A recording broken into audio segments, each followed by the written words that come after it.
Cierta vez un profesor de sociología le encargó a sus estudiantes un trabajo práctico. Ellos deberían entrevistar a un católico y luego, a partir de ese testimonio, explicar qué es el catolicismo. Entonces el primer grupo se dirigió a la Catedral de Buenos Aires para entrevistar al párroco, que además de sacerdote era un músico profesional. En ese tiempo la catedral tenía un coro polifónico que cantaba en la misa principal los domingos a las 11 de la mañana. Entonces los estudiantes en cuestión, ¿no?, que la mayoría no era creyente, se sentaron junto al coro y cuando empezó la celebración se sintieron conmovidos por la música sobria, conmovedora, casi celestial, entre comillas, ¿no?, que acompañaba la celebración. Literalmente la música sagrada los como que transportaba a otro mundo. Y las personas que participaban en la misa, que estaban en el templo, parecían concentradas, serias, pero también alegres. Había como una leve sonrisa en el rostro de ellos, ¿no? Sí, era ambiente luminoso y festivo. Bien, luego de la misa el párroco los invitó a pasar a un salón, a la secretaría, donde les explicó en primer lugar el sentido de la misa, cuál es su origen, ¿no?, la última cena, las partes, la liturgia de la palabra, la liturgia de la Eucaristía, el simbolismo, ¿no?, el pan, el vino, etc. Después les hizo un breve recorrido por el templo, mostrándoles el estilo arquitectónico, que es neoclásico en el caso de la Catedral de Buenos Aires, y les dio un pequeño curso muy resumido acerca de la diferencia entre lo neoclásico, lo clásico, el gótico, el barroco, el románico, etcétera, ¿no? Y finalmente le mostró algunas pinturas, algunos frescos en la cúpula, ¿no?, como mirando hacia abajo, en la cúpula de la Catedral de Buenos Aires, ¿no? Bien, y antes de despedirse les recomendó literatura sobre el tema.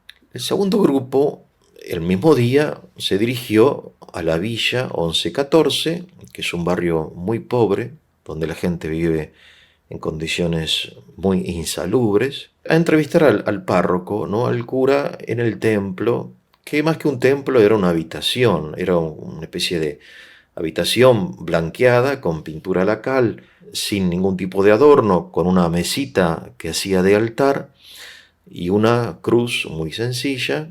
En el fondo de la iglesia había una canasta con comida o alimentos no perecederos, ¿no?, fideo, arroz, no sé, conservas, y otra canasta con ropa usada. Entonces el padre les explicó que era comida y ropa que los pobres dejaban, porque entre los pobres hay más pobres que otros, ¿no?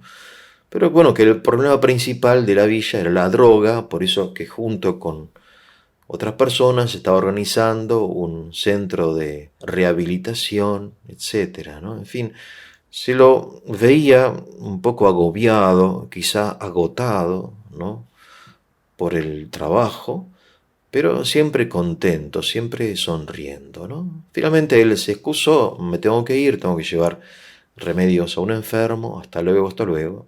Bueno, el tercer grupo se dirigió a La Matanza, que es una localidad que está fuera de la ciudad de Buenos Aires, ¿no?, en la zona oeste.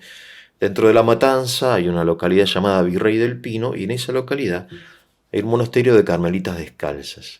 Fue bastante difícil llegar y más difícil entrar. De hecho, no los dejaron entrar, sino que los recibieron en la portería, que era una pequeña habitación dividida por una reja y cubierta por una cortina, una gruesa cortina, ¿no? Llegado el momento, la cortina se abrió y detrás de la reja aparecieron tres jóvenes mujeres, sonrientes, vestidas con un hábito monástico, medieval, y que intentaron responder a las preguntas de los estudiantes acerca del catolicismo, ¿no? Entonces ya les explicaron qué es, en primer lugar, la noche oscura del alma, que es como un estado doloroso donde el cristiano sufre el abandono sensible de Dios que quiere rezar pero no puede. Después les explicaron cosas más sencillas como la vida cotidiana del monasterio, a qué hora se levantan, a qué hora rezan, cómo almuerzan, quién prepara la comida, cómo es la economía, si tienen conflictos entre ellas, en fin, la vida cotidiana de un monasterio de clausura que la mayoría de nosotros desconocemos, ¿no? Bueno, y finalmente una de ellas les explicó que el Carmelo se llama Carmelo por el Monte Carmelo, por eso su orden monástica tiene orígenes en el Antiguo Testamento, y en fin, que es una de las grandes tradiciones monásticas o monacales del cristianismo, que está como distribuido en todo el mundo en diversas órdenes, ¿no? El cuarto grupo, en cambio, fue a entrevistar a una joven mujer que era aparentemente tía o prima de una estudiante que era católica, ¿no? Entonces, en lugar de ir a la iglesia o a un convento, fueron a una casa, ¿no? Y claro, uno dice, ¿por qué? Claro, esta mujer, madre de familia y esposa, les explicó que para la iglesia, la familia es la iglesia doméstica. Esa expresión le quedó grabado a los chicos, ¿no? Iglesia doméstica. Es decir, que la iglesia y la santidad pasa por lo cotidiano, por el respeto, el cariño, el perdón, el trabajo, la intimidad, la disciplina. Y lo decía ella sonriendo, ¿no? Junto a ella estaba su marido, que asentía con la cabeza, pero no decía nada. Todo un estudiante le preguntó a él, ¿pero por qué usted no dice nada? Y él se disculpó, aquí la que manda es ella. Ella habló después como para hacer tiempo, porque el contenido no parecía suficiente para una exposición universitaria. Les explicó las raíces de este concepto de la iglesia doméstica, digo bien, la familia de Nazaret, que Jesús vivió la mayor parte del tiempo en Nazaret, trabajando de obrero, de carpintero, junto a María, a José, a sus primos, en su pequeño pueblo, en su aldea, tal como en definitiva, la humanidad vivió durante siglos y siglos antes de la reciente aparición, ¿no?, de estas grandes ciudades. Vivió la vida del hombre, ¿no?, el Hijo del Hombre. Bien, entonces, claro, ya 4 grupos ya estaban preparando, se pueden imaginar ustedes, 4 respuestas absolutamente distintas, ¿no? El quinto grupo fue a entrevistar a un filósofo católico, que les habló ni más ni menos de el ente. El ente, les dijo, es lo que es. Claro, entonces los estudiantes no lograron inmediatamente vincular esta idea del ente con la historia del Evangelio, de Jesús, del cristianismo, de la Iglesia, el Vaticano y todo eso. Claro, lo que pasa es que el filósofo les explicó que la filosofía cristiana es la filosofía del ser, ¿no? Es decir, que en las cosas hay como un principio que integra las cosas, que es un principio luminoso, pero que no pertenece a la esencia de las cosas, sino que es algo que está en ellas sin ser totalmente de ellas, que es el acto de ser, les dijo, en latín actus essendi, y que ese acto de ser es participado, ¿no? Es como una luz participada, sí, como una energía o luz participada del ser increado que es Dios, ¿no?, que creó el universo y que mediante sus logos que en la plenitud de los tiempos se hizo hombre para nuestra salvación. Y esto él lo decía, en fin, un filósofo lo decía obviamente muy bien, con pasión y por supuesto sonriendo. El sexto grupo fue a ver un activista político, católico, vinculado al peronismo, ideológicamente vinculado al peronismo, ¿no?, de derecha, que llamamos nosotros, ¿no?, que era reconocido por su fidelidad a las ideas nacionalistas y católico. Ella, pues una mujer, les explicó que todas las cosas tienen alma. Así empezó su discurso: todas las cosas tienen alma. Ustedes tienen alma, su universidad tiene alma y la nación tiene alma. Y el alma de cada nación es su religión. En Turquía es el Islam, en Israel el judaísmo y en Argentina es la religión católica. Que esta es nuestra tradición, nuestra identidad y nuestro futuro, porque no hay futuro sin pasado. Entonces ella les explicó que los liberales, los masones, los socialistas, los neomarxistas y otros grupos de poder que tienen su presencia muy tradicional de hace 300 años en Occidente, combaten esta idea sin darse cuenta que están serruchando la rama donde están sentados.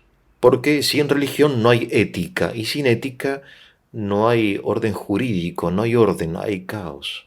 No se trata, como algunos piensan, de imponer a los demás una religión, o de luchar, o de discriminar, sino de celebrar, de afianzar, de promover la identidad nacional, ¿no? Así como lo hicieron, decía ella, nuestros próceres, ¿no? San Martín, Belgrano, Rosas, Perón, etcétera, ¿no? Lo que el alma es al cuerpo, la religión es a la patria, punto, dijo sonriendo.